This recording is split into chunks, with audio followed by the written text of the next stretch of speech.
Hi, welcome. Great to see you, Zach. How How's it going? goes it? It's Ryan. It's going fine. Feel like I see you a lot now. A lot going on. It is, yeah. We've announced the Startup World Cup. That is in about 91 days. Something else is being announced soon. Yep. That I heard you talk about. So that'll be cool. People look about that. What's on your mind? Did you watch the game last night? I watched a little bit of the first quarter, but High scoring affair. yeah. Well, yeah, they came out early. And both teams didn't miss. And then the Pacers went on to, I don't know what they were like 8 for 8, whatever. I don't know, but yeah, my bedtime is early, man. I have to prioritize sleep. Yes, I understand. I went to bed as well, but I woke up, saw the highlights, went to overtime. Pretty cool stuff. Congratulations to Indiana. Is that who you're rooting for? Is the Pacers? I think so. I like that this Final Four of the NBA playoffs, even though one has a 1 seed in it on the Western, it's still Oklahoma City. I feel like it's not who people. It's not the norm. I like that. Yeah. And I like it when teams that, even though West Virginia's former basketball player, Joe Mazzulla, is the coach of the Boston Celtics, you think I would want them to win. Well, they're not in it anymore, so I don't cheer for them. But obviously, I want anytime West Virginia, any association to my boys at West Virginia, gotta give them a shot. You know. I think I've coined a new term, a new phrase, a new catchphrase for today's guest. When I first saw the form come through, which we ask all of our guests to fill out, just gives us a little brief on who they are, what they want to talk about. Something catchy came to my mind. I clicked the website, saw this individual was working downtown, and I decided to name her Downtown Crystal Brown. And about 94 seconds ago, I asked her, maybe 3 minutes and 94 seconds, I asked her if anyone had ever called her that before. What was the answer? And the answer is no. I've never been called that before, but I am very much digging the name. Well, I do have a tendency to, I do have a tendency to be the creator of things. Well, That's there we disgusting to even say, to May 22nd. We're already at Christmas. It's already 2026. It seems like, Wally World's got the Halloween stuff up for 2027. I mean, this is just crazy world. But now, broadcasted live, it's recorded forever in history. That's right. Downtown Crystal Brown, coming to you live right now. That's May right. 22nd. That's right. Is the moment. This is the creation of my new catchphrase, which may or may not need to be trademarked. Episode 262 of the Fervent Four Show. Okay, so trademarks are interesting, and we'll get into the business side of everything in a little bit. But trademarks are interesting. There was a company associated with for a while, and I want to think 2013 timeframe. Their name was Carry Norfolk, Carry Norfolk, and they were like a bicycle delivery service for like your DoorDashes, your Grubhubs, your Postmates, things like that.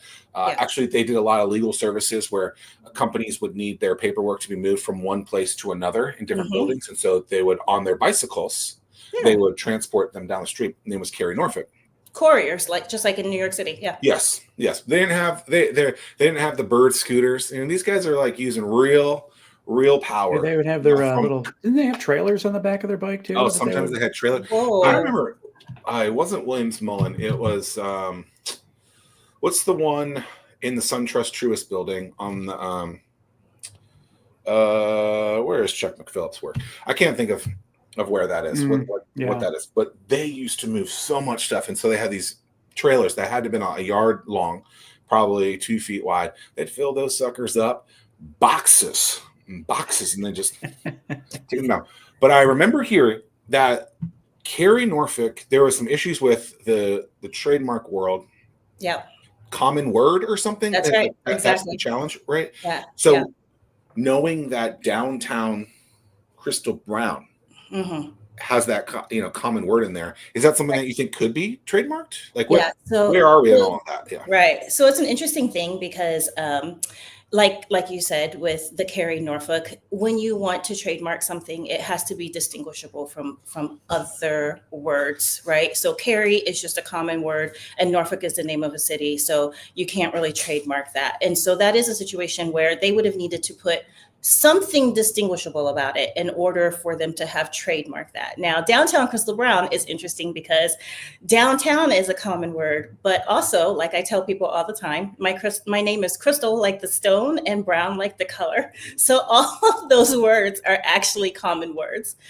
On the flip side, Crystal Brown together is my name. And so I do have the ability to, have some protection over my name and how it's used versus lowercase Crystal and lowercase Brown. So I think if I were to trademark it, I probably would actually trademark like a logo or a design to go with it. And that would be the part that would be protectable. The logo, the design, maybe not necessarily downtown by itself or Crystal by itself, and definitely not Brown by itself. Well, I'm glad I'm not the only old one, because when we first established this before we went live, I had mentioned downtown Julie Brown from MTV. So would that prevent you from being able to trademark that because it is so similar to? Well, that would depend, because when we are looking to trademark something, the first thing we have to do is a trademark search, right? To see what's already been trademarked. So is downtown Julie Brown trademarked? I don't know. I could do a quick search for you to see, but that would be the first thing. And if it's not, then of course it would not prevent me from trademarking, because the trademark doesn't exist. So the thing about trademark is, if it's not registered, I don't have to be worried about having any sort of like conflict with it, even though she used it. How do people like Taylor Swift trademark so much stuff? Yeah. So, I mean, well, her name for starters, right? Like, so you have a right to your image, your name, who you are. Like, someone can't go around and be like, I'm going to trademark the name, Taylor Swift or anything like that, because that's somebody else's. Just like her image is the same way. You can't trademark a picture of her because it belongs to her. It's her proprietary. I mean, like even back in the day, like didn't Paris Hilton like trademark like "that's hot" or something? I don't know. It's wild. Yeah, trademark is interesting, and it's even more interesting because there's the concept of having marks that are too similar, but you also have to think about what category you're trademarking your mark in, because there's different classes, and so there's that aspect of it, and it's just even like the likelihood of confusion.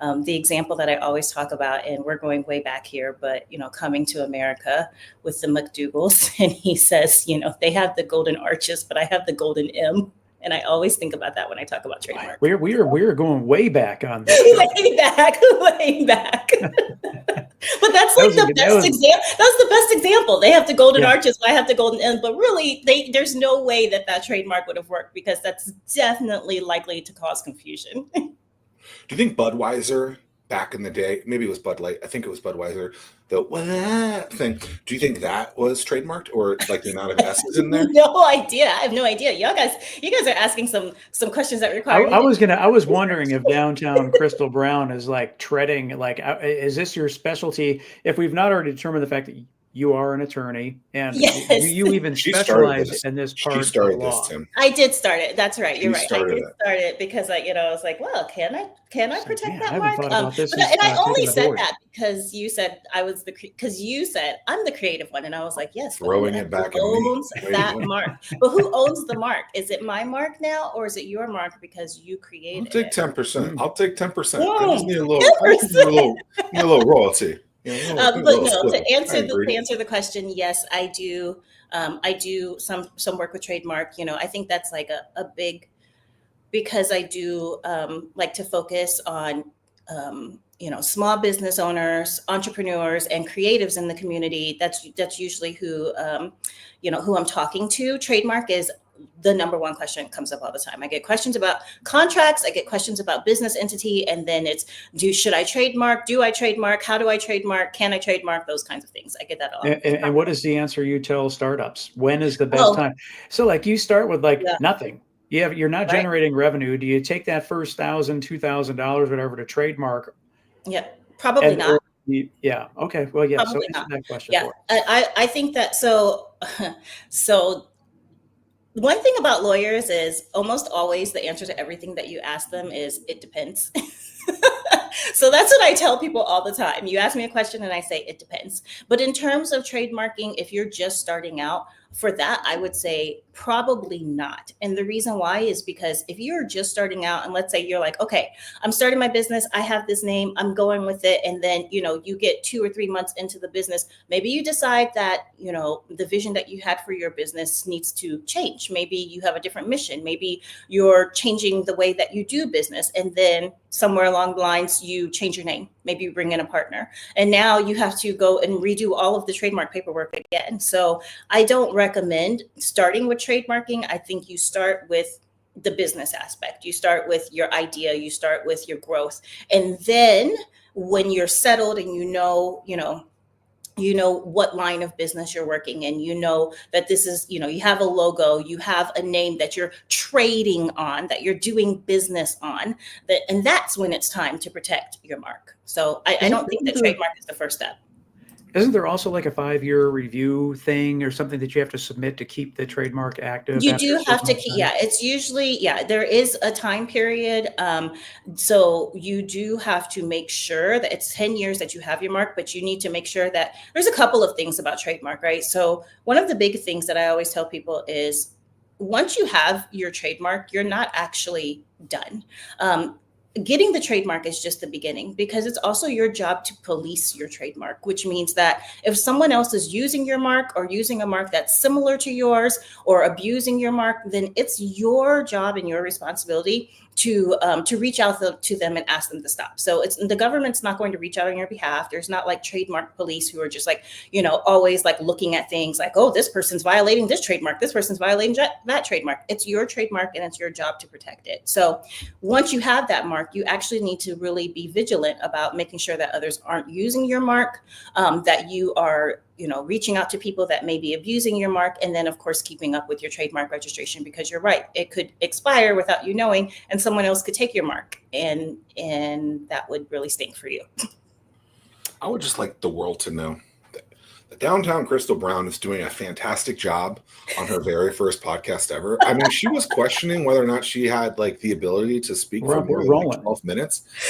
She's rocking and rolling. I mean, like, now I just jinxed it, obviously. I know. Right now it's going to be like awkward silence. Like, let's just all stare here. Crickets, And it's really funny that we're even talking about this because before jumping on the show today, I just deleted, I get this all the time, an email from someone from China saying, please forward this to your CEO because about the URL that you're using or whatever, that it conflicts with Chinese law or something. And it's just, we don't do business in China. We don't do anything. And, it's just a money grab spam kind of thing. Yeah. But it's like a Prince in Egypt type of deal. Yeah. So it's safe to delete all that stuff too, Downtown Crystal Brown? Well, I'm going to give you the answer that I it just depends. It depends because the thing about it is most of the time the answer is very fact specific, and I would need to know more, and then I'd have to do the research, and then I could come up with an answer for you. Well, I just continue to delete, and if things get really spicy, then we'll cross that bridge. But otherwise, we would have you on retainer. Okay, so you've been practicing law for 10 years. Mm-hmm. Yep. And within the last, 18 months or so, you decided you had the old entrepreneurial itch. You wanted to go out on your own and do it. Yeah. You have a very fancy office there with. Thank you. We've had a lot of. I like it when you have the solo shot. I like to try to watch the time click. Yes, right. In the background. Yeah, I love this clock. This is like a very, yep. So That's that dangerous. It's live right now and the time is just ticking behind me. That is dangerous because if it's not right, you don't know. It is right. Probably 20, 25 guests or so from Assembly, probably more. Mm-hmm. I did not think you were in that building. That's why I was shocked when you said you were. Yeah. We're just unpacking rooms that no one's ever seen before. Exactly. Yeah, this is actually my favorite room, just because, just because it has couches in it, and so this is of all the meeting rooms, this one's my favorite. And sometimes I will just book it for half an hour in the middle of the day and come hide in here and take a nap. So that's my secret about this room. The secret's out. The secret's out, right? The curtains are closed, and everyone thinks I'm working hard, but really I'm taking a power nap. You know, if the Navy SEALs can take an 8-minute nap, there's no So that's reason why funny. downtown Crystal Pond can't. I also take 8-minute naps, and I tell people that all the time. They think that's crazy, but yeah, 8-minute nap, that'll do it. And there's a way that they can do it. With the breathing. Oh, no, I know it by the legs. You put your legs up on a chair. Okay. So, like, I've heard this before. so your legs go to a 90-degree angle, and then you lay flat Right. on your back with the on a chair or something. Yeah. And they say, like, if you can't fall asleep in that, you're not going to. Wow, that's interesting. I've actually never tried that position because I have no trouble falling asleep. Like, people ask me this all the time, but when I feel like it's my nap time, I literally will just say to myself, all right, 8-minute nap. And then I just fall asleep. I've slept in so many strange places. Like, I'll just sleep in my chair, in a booth, a table, at work, wherever. And then after 8 minutes, usually like, now it's somewhere like what, 7 minutes and 45 seconds. I'll just like, all right, I'm done. And then I wake up. The old cat nap. Yep. Yeah, people talk about taking a nap, drink a cup of coffee, then take a nap. Yes. And then the caffeine, but that doesn't. That doesn't work for me. No. Oh, yeah. It would at nighttime, but not during the day. It works for me in the morning. I wake up and drink a cup of coffee and go back to bed, and then I wake up half an hour later. Is that weird? I'm giving time for the caffeine to kick in, and then when I wake up, I'm like, boom, I'm ready to go now. Yeah. Studies show. I don't know what study, but some study out there shows. Some study out there that you should not take caffeine immediately when you wake up because your natural whatever hasn't hit yet. So it's actually not going to do what you want it to do. That's why you get more tired later. Studies say. That is what studies say. Yeah. Studies can say whatever they want these days, I feel like. Well, that is you the can thing. find a study to justify any, just about anything. Very true. It seems. Okay, so. Yeah, so now that we've gone down that rabbit hole. How are the robots affecting the legal profession? How are the robots affecting the legal profession? Going to be a lot of copyright stuff is my prediction that is going to. Well, okay, so there's two ways that I can come about this question because is the question, how are the robots affecting my job security? Or is the question, how are the robots affecting copyright and creatives and those kinds of things? Yeah, I think that the interesting thing is Tim, the answer is simple. It depends. It depends. But no, it really, but I guess, and let me frame it this way. It depends based on how that AI model is trained. Yeah. So I think, and this is the really interesting about it, is what I tell people all the time is that the law is slow, right? It moves like molasses. And so when something becomes a hot issue, like, the copyright question around generative AI and the pictures that are being created and generated, and where are they getting the source material from for that? That's really a question that I think is going to, like you said, it's going to come to a lot of technical things. But it's also just that it takes a lot of time to figure that out. And so I think you're right. The answer is it depends. But I think it's going to be really hard to enforce the rights. And I think it's going to really come back to the question that the thing that I said earlier, which is if you are the owner of the creative material, the onus is really going to be on you in either protecting your material or proving that your rights have been, that someone has violated or that they're using your copywritten material in an inappropriate way. And I think what's going to happen is because generative AI pulls from so many sources, it will become very difficult for you to prove that that one aspect or piece is actually yours. It is tough to defend, though, when some of your results have watermarks of the Well, sorts. that's true. Yes. Yeah. So I will say, that's why I said it depends, right? But I think it is going to be, because it's just like with the trademark that I said earlier, as the owner of those, trademarks and the copyrights and that material, it's always on you to protect it, right? So no one else is going to protect it for you. So you'd have to be the one that's vigilant about looking and seeking, is my material out there? Is it being used inappropriately in a way that I don't want it to be? And then what steps do I need to take? Who do I need to reach out to say, hey, stop using my material? So. So with that, I always felt it was hard, maybe for any business other than like super huge businesses, to have copyrights, trademarks, patents, things like that, because they don't have the capital to combat it.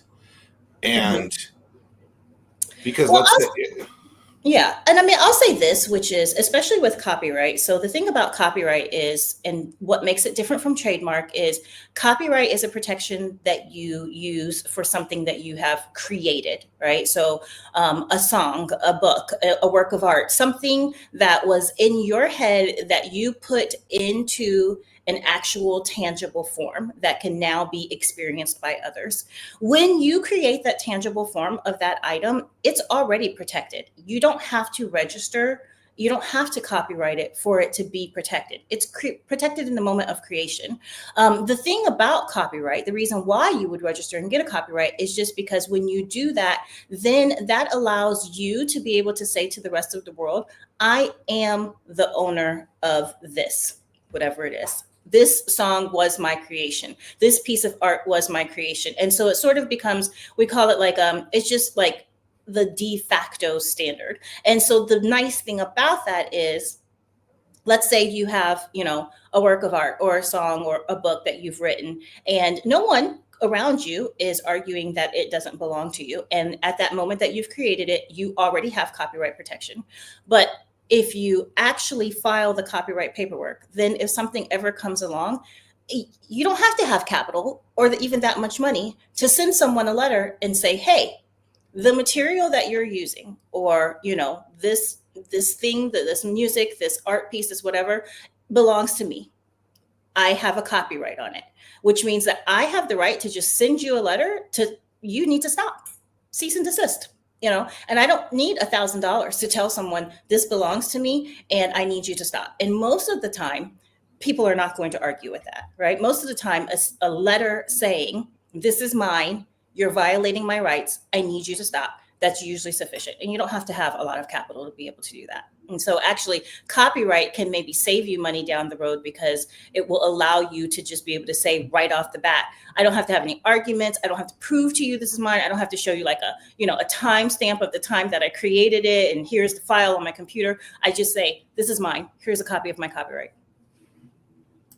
But then you hope that they actually do it. Yeah, you have to hope that they actually do it. But I will say, and so this is something, that I have done in the past, is I've had clients that will say to me, again, they're policing their mark, right? And they see that someone is using it, and they come in and they say, this other business is using our mark, or, a very similar mark, and they're violating our rights or whatever. And the first thing we do is we look, we confirm, and we send a letter. Almost always, it's another small business, right? Or, an entrepreneur or whatever the case may be. They're not trying to make things more difficult for themselves. They're trying to start their own business. They're trying to get their, own foundation going. So usually they're not going to fight back and say, no, no, it's not. This isn't your mark. I'm going to keep using it anyways. You're not usually going to have that situation. Most of the time people are going to say, oh, I see you have the copyright. Oh, I see you have the trademark. Okay.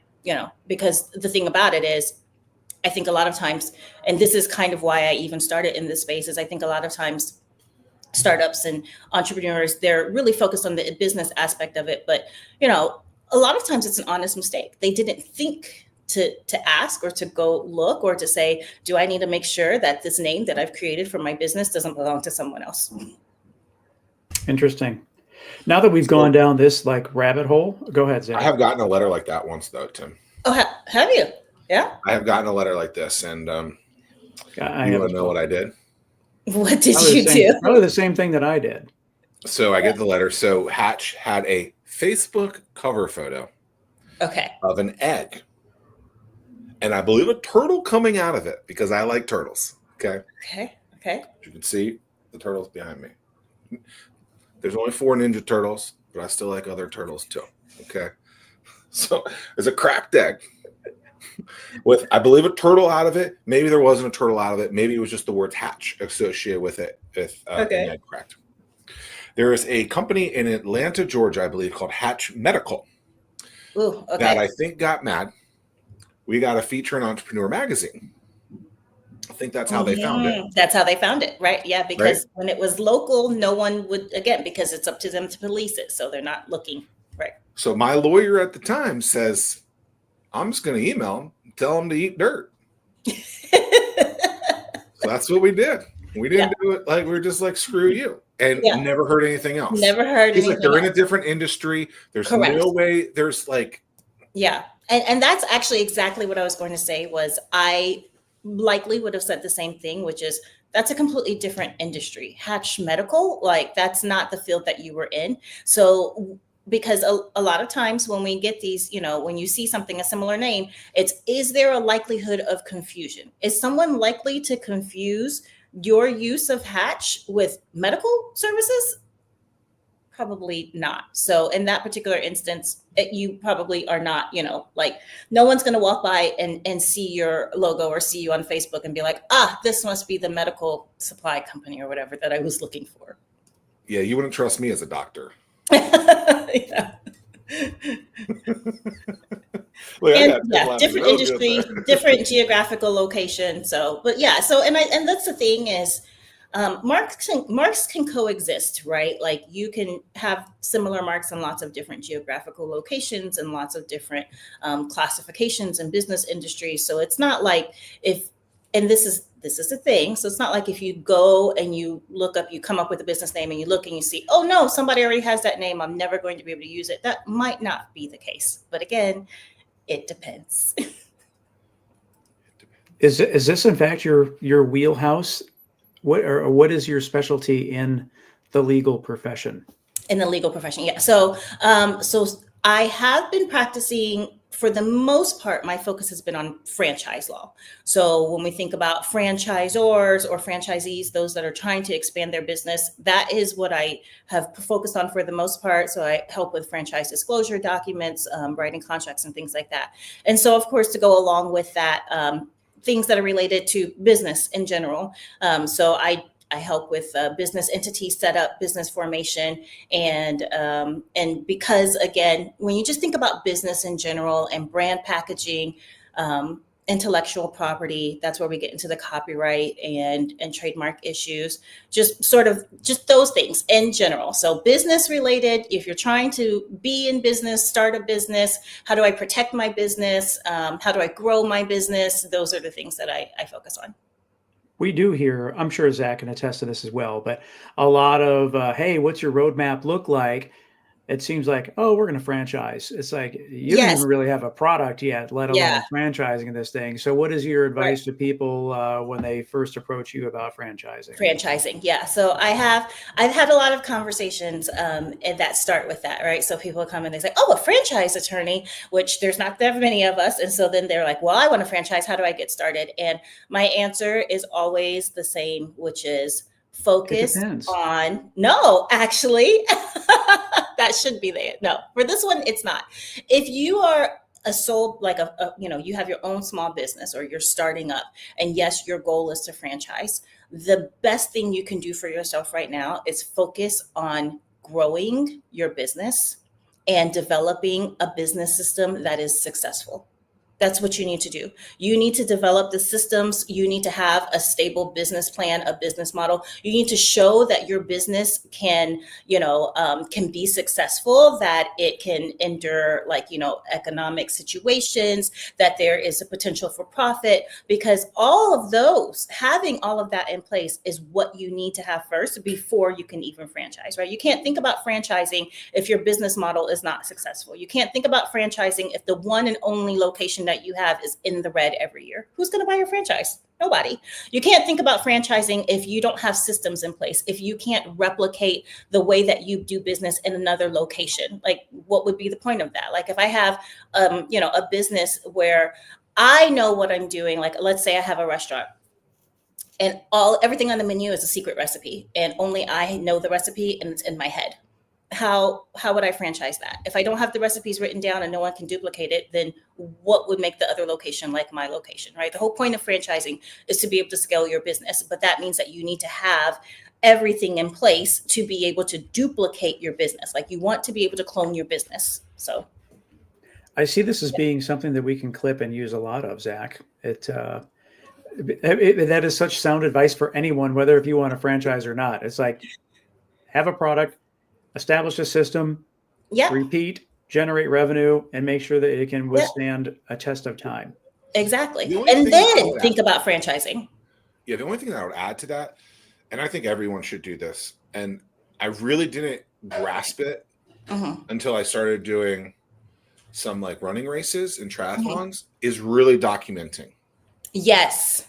Because trying to remember later what the hell you did is very difficult. Exactly. And look, it's tedious. It's very annoying.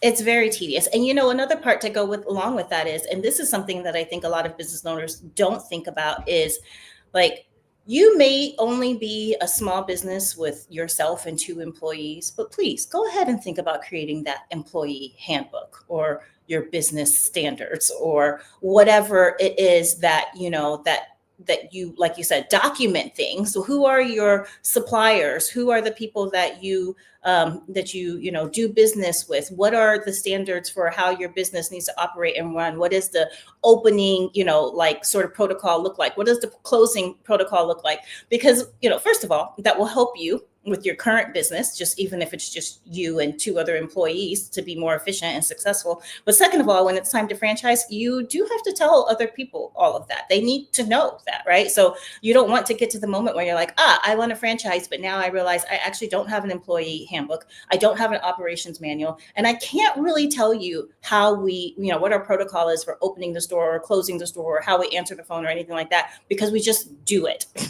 but nobody has it written down anywhere. It's great advice. I think it's even good for yourself. Yeah. Right. To just know, like, hey, like, this is the expectation. You're going to work 9 to 5, Monday through Friday. Right. I don't want you working on the weekends. Exactly. I really don't want you working 5 to 9. Like, we're going to come in. This is how we're setting the standard. This is how I'm setting the standard for myself.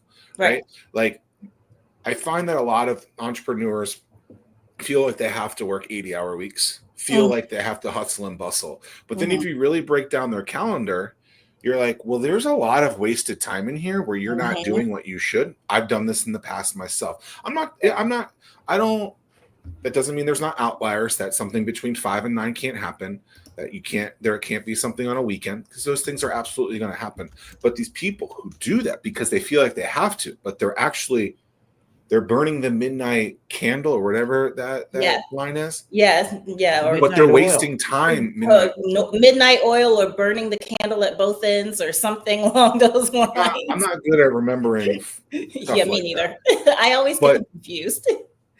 But there's just so much wasted time, right? And if you think about it, I think some calendars start at like every meeting's an hour or 30 minutes. And to me, it's like, if this conversation can be 2 minutes, like, I think it should be a 2-minute conversation. About 10 years ago, I came up with this concept called the 50-10 challenge, where a lot of people were like, well, I want to meet a lot of people, but I can only do 8 meetings in a day. I'm like, 8 meetings? Yeah. Why do they all have to be an hour? What if you were to have 50 10-minute conversations with people? You can learn a lot from that. And you could do that 2-3 hours a day. And that's, 15, 20 conversations.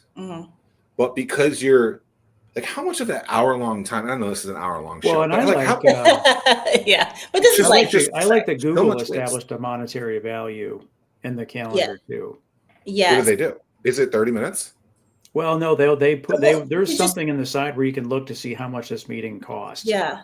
And I mean, I will say that is something that I think about. Like, if I'm, scheduling to do something for an hour that I'm spending doing that is an hour that I'm not spending working, right? And then if there's drive time, I'm a lawyer, so it's billable hours for me, right? So I do think in terms of like this hour is costing me this much money. So, but I think that we should all, right. And this is the thing about it is, in a way, I guess I am my own entrepreneur because I do have my own business. So I'm just in the same boat as everyone else that I'm helping and having conversations with. And so I think that it's the same for all entrepreneurs, which is that you really need to understand that your time is such a valuable asset and you cannot get it back when it's gone. And so you really do need to be thinking about, am I using my time efficiently? Am I using my time wisely? Am I realistic about my time? So like, for example, you were talking about the 1 hour meetings and having 8 of them in a day. But I know for me personally, that would never, ever work because I need downtime between my meetings, right? So I can't have an hour meeting followed by an hour meeting followed by an hour meeting. I need a 45-minute meeting at most because I'm going to need 15 minutes to collect my thoughts, take notes, send a recap email, so forth and so on, and then have another hour meeting. So like just being realistic with your time and how you're using it and how much time things take. Because like you said, drive time, travel time, eat time, nap time, like all of those things are going to come in between it. So I do, you're right. Like, it's just, it's really important to be aware of your time. And just like you said, setting a system for yourself that says, I do this from this time to this time, right? And that's why I use Calendly for me personally, because I do have rules in place that I can't have back-to-back meetings. Yep. Because I do need calendar thing that you talk about with the money value. That's cool.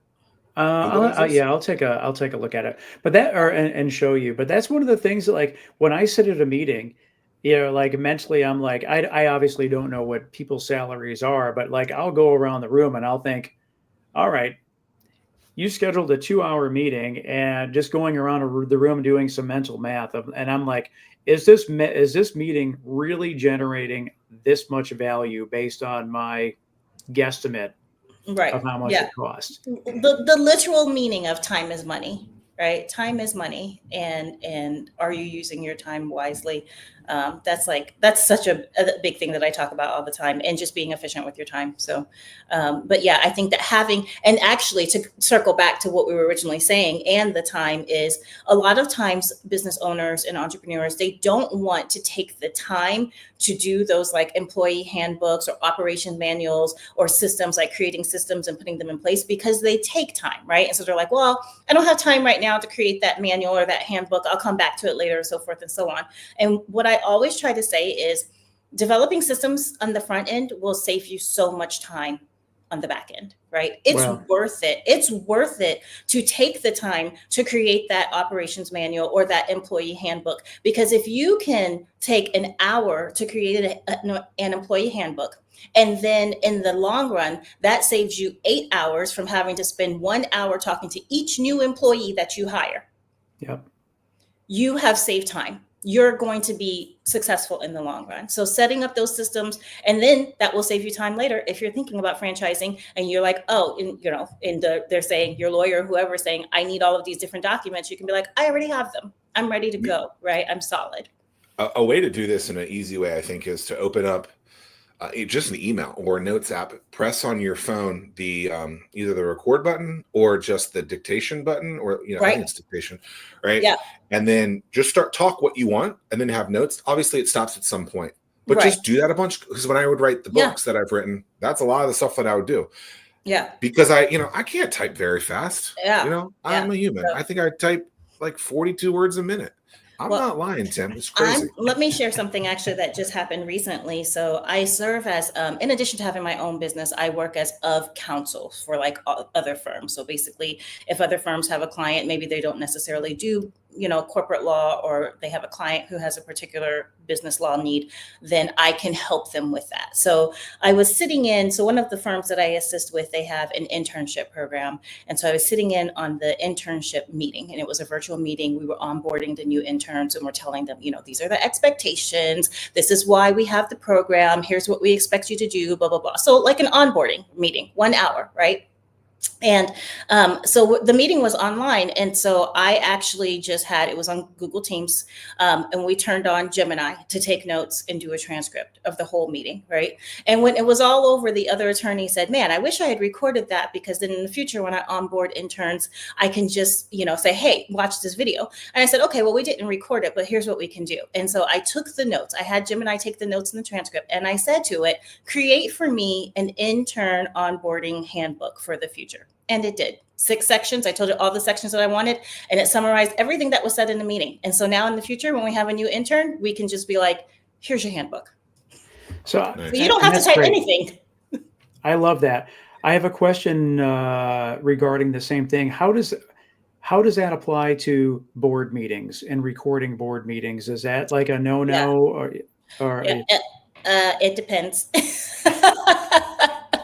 It depends, right? Because when we think about the use of AI for taking notes for board meetings and things like that, and even like in law firm in the use of generative AI, you do have concerns about confidentiality, privilege situations. Are you saying the names of your client in the meetings and things like that? Because you have to look the terms and services of the terms of services of the AI platform you're using, right? If they're keeping that, if they're recording that, if there's a possibility that can be exposed, then that could be a no-no, right? There could be some issues, because now you might be breaking, privilege, you might be exposing privileged information or breaking client confidentiality. So I think it depends. And I do think that there are ways that a board could have a meeting and use the note-taking feature and still, be like kosher and all good. But I think that every group needs to have that conversation about how can we have meetings and maybe still use AI,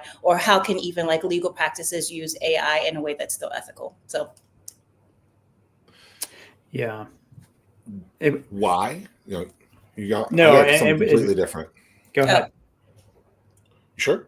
Yeah, I was just going to say, we're like, before we do stuff with, and I suppose that's probably why Zoom and the other places like notifying you that this is being recorded, so that if you have an objection to that, that can be raised. Yeah. Why are lawyers expensive? Why are lawyers expensive? I love that question. And and this is the answer that I love to give, which is that you're not paying me for the time it takes me to write your contract.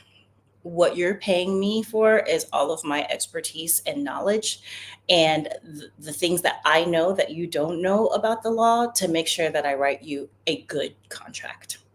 We're expensive because we have been spending years honing our craft and, and learning from our practice, from other clients, from things that we've done wrong in the past, from things that we've done right, for keeping up to, speed on the law, for taking the time maybe to research and make sure that the law is still good for you.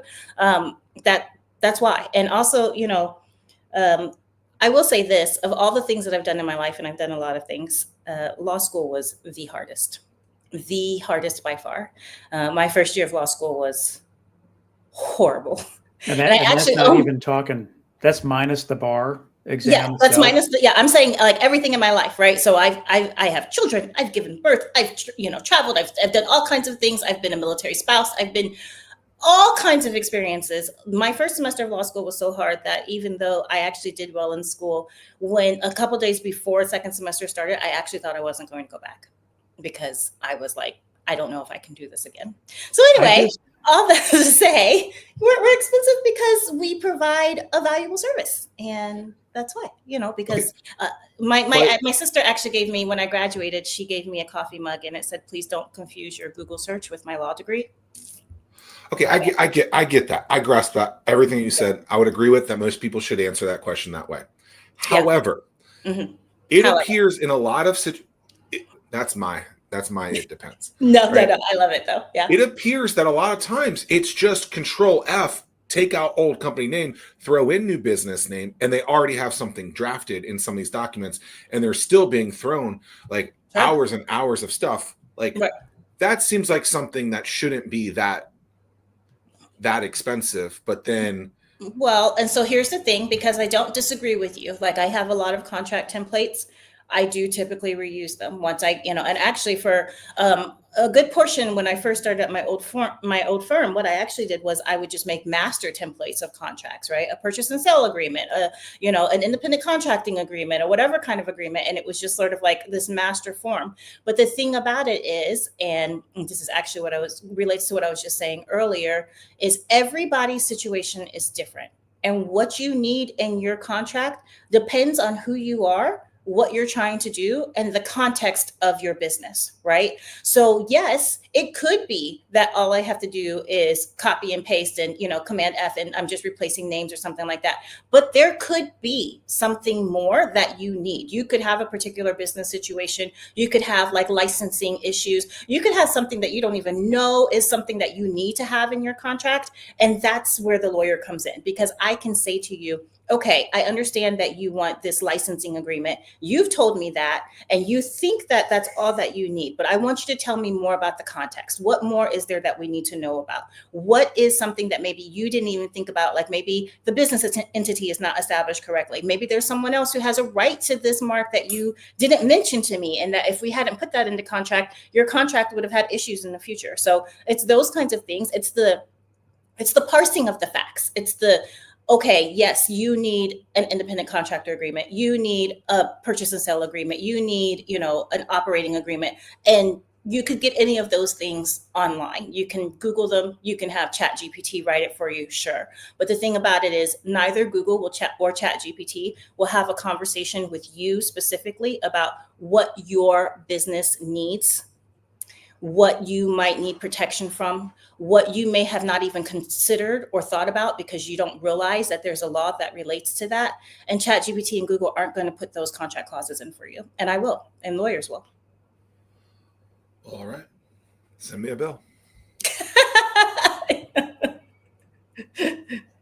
With all that said, what is the most common mistake that a startup founder makes when they start a new venture?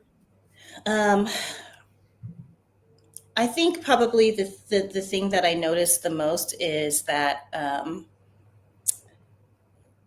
founders are really, really passionate and enthusiastic about getting their business off the ground, right? So they're thinking about their business plan. They're thinking about their potential clients. They're talking to people and networking. I've got this business, come work with me. I have this service and that I can offer you. And so all of the business aspect of it, which is great. And they're passionate about that. And that's why they're starting their business. And I love that for them.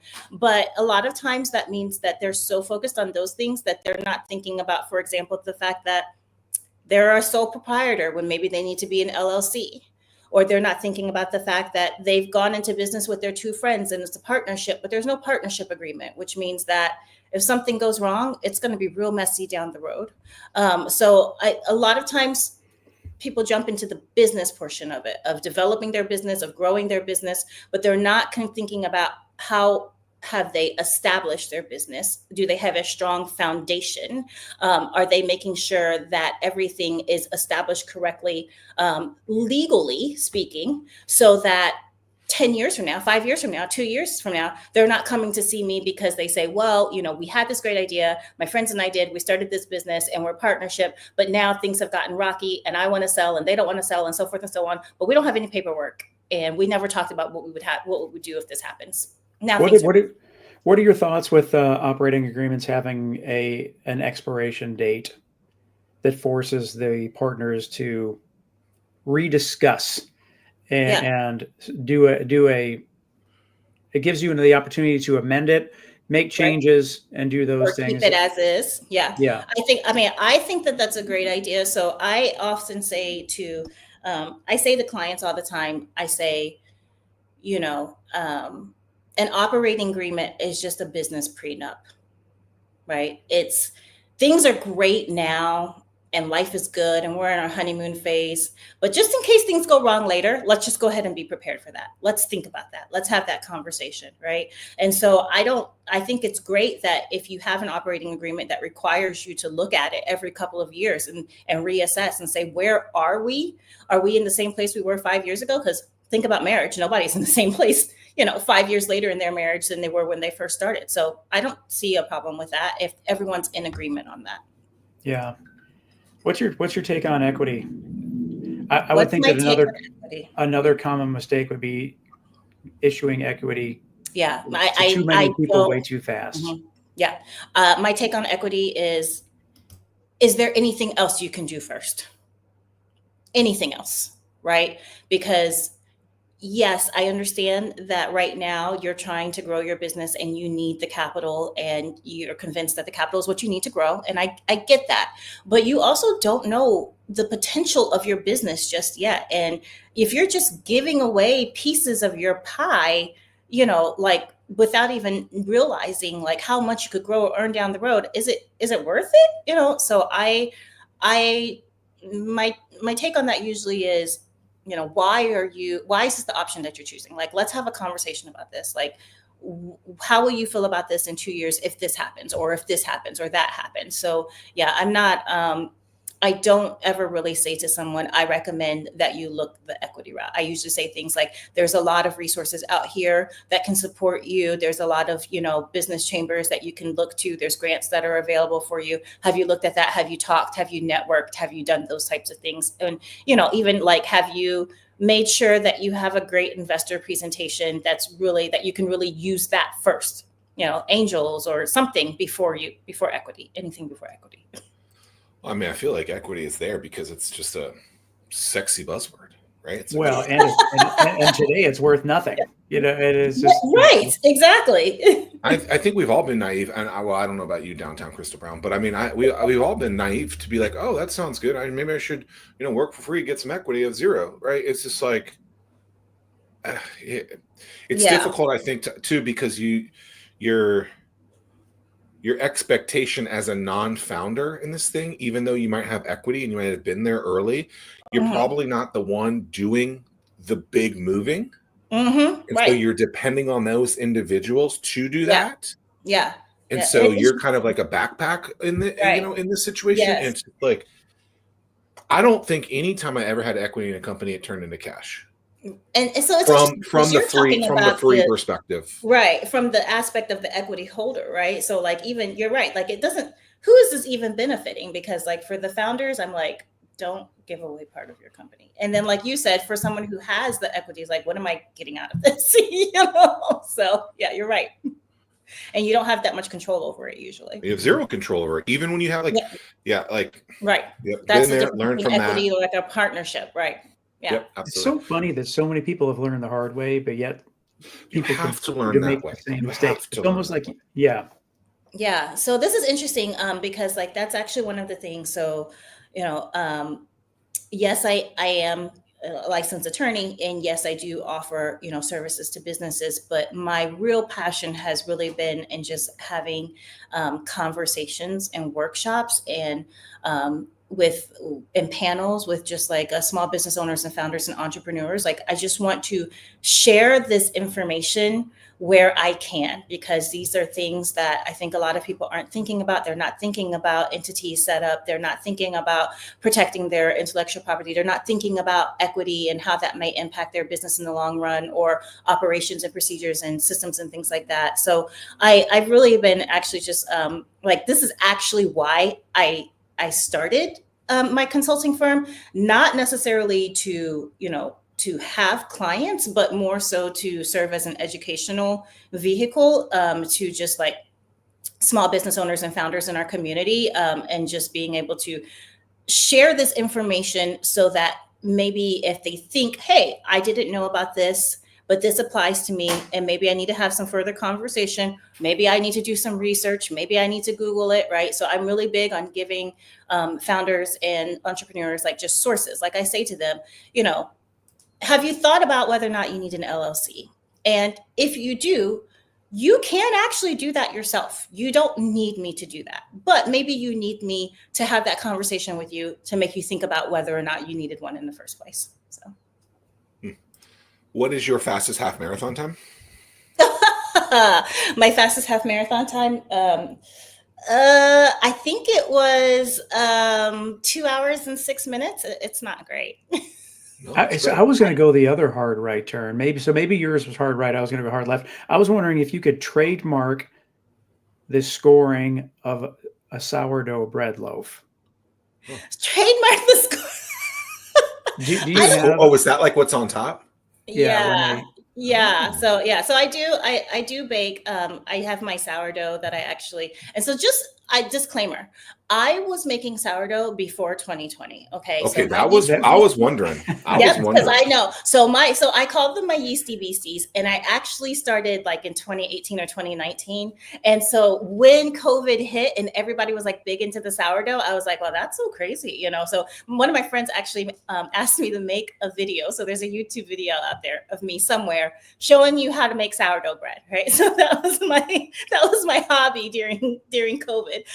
But in terms of the scoring on the sourdough bread, trademark no, but copyright maybe. Like, I mean, you know, if it's so I one time I made, like, have you guys ever seen, like, in addition to making just bread, I make focaccia out of my sourdough starter, and I use all of like the vegetables and things and make like a picture of it, right? So it's got like bell pepper flowers and green onion like stems and, like, you know, focaccia gardens and things like that. Like that's a creative work. So if I take a picture of it, it's mine. It's copywritten.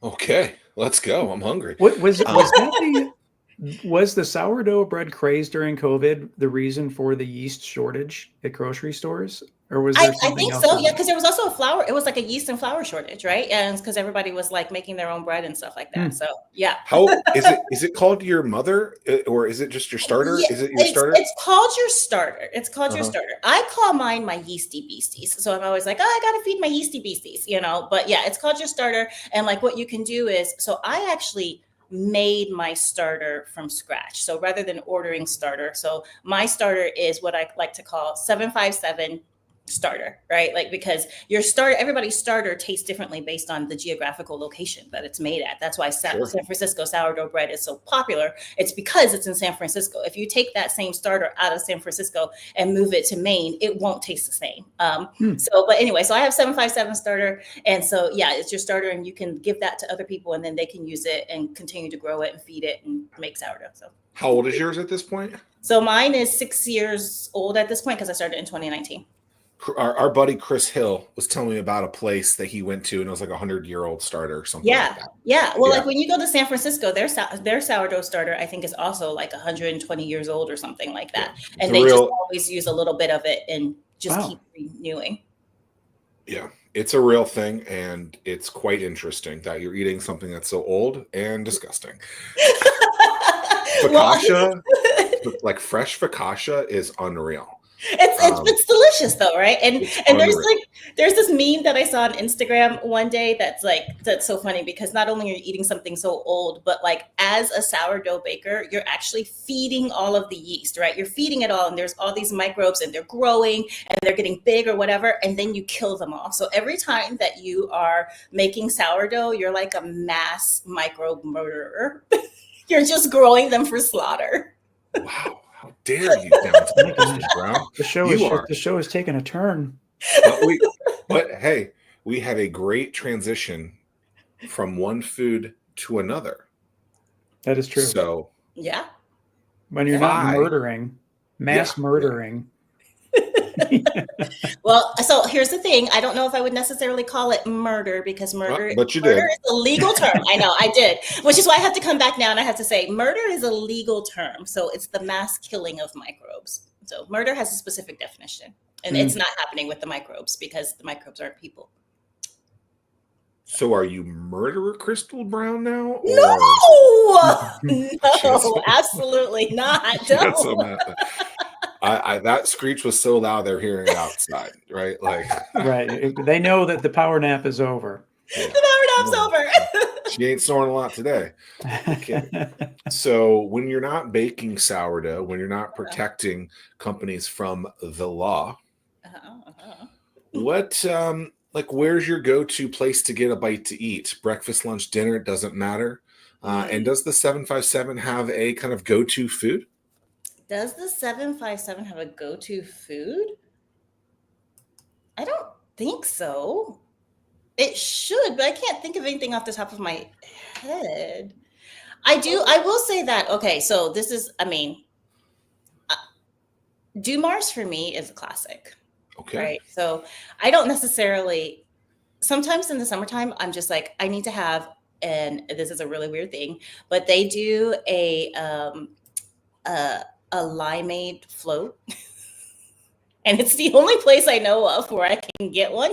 And sure, I'm sure Sonic does it too, but theirs is classic. And so I like to get the limeade float with the orange sherbet, because the limeade float comes with lime sherbet. But if you get the lime float with limeade and orange sherbet, I think that, anyway, in general, that's my favorite. But I think that Dumars is like a 757 classic. I don't know if it's necessarily a go-to food.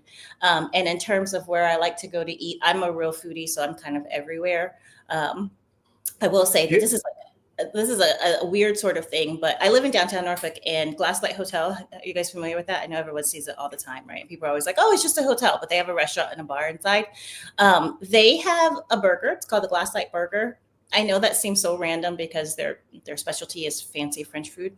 Sometimes I just walk to Glasslight for burger and fries because like a random Wednesday, because they make their burger with Camembert cheese. It's a cheeseburger made with Camembert.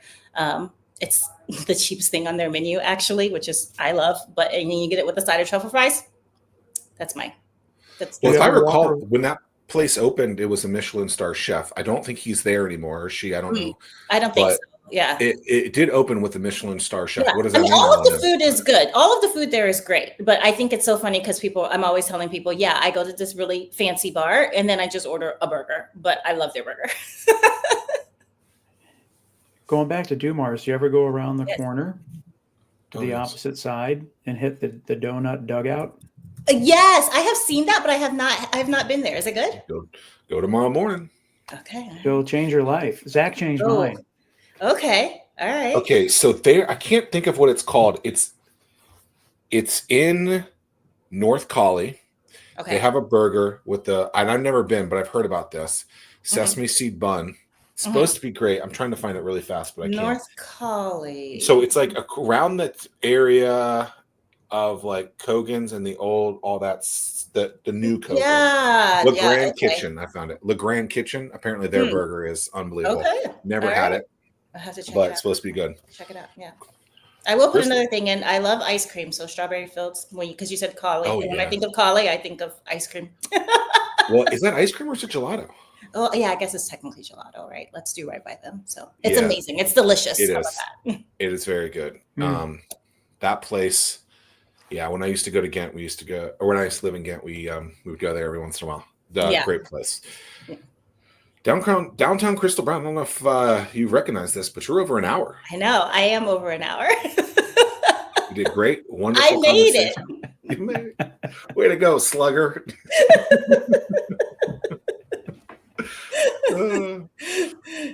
I got nothing else to say. Is there anything else you want to say? Because I was supposed to ask that before, but I forgot. We kind of end with like two questions. Yeah. I don't know. Yeah, I don't know. What else is there to say? I guess I would say this, which is, starting a business is exciting. It's amazing. I love the passion that business owners put into it. I share that passion, but I think that also too, I just want to make sure that everyone is setting their passion up for success in the future. Protect your product, protect your brand, protect yourself. That's all I got to say about that. Sometimes you need a lawyer to do that. So have that conversation. Yeah, I guess on top of that, sometimes you have to slow down so you can speed up. And, that's true. Yeah. Will we see you at the Startup World Cup August 21st at the Sandler Center in Virginia Beach? I don't know. Maybe. We better. Okay, sounds good. All right. We appreciate everything today, downtown Crystal Brown. This is great. It's just muscle memory now. Like I don't even know your real name. It's just downtown. Well, my real name's still in there, so that's fair. I like it. That works. We appreciate your time. This is great. You did wonderful as your first time ever on a podcast. And those listening, thanks for listening. Like, download, subscribe. Peace. Bye.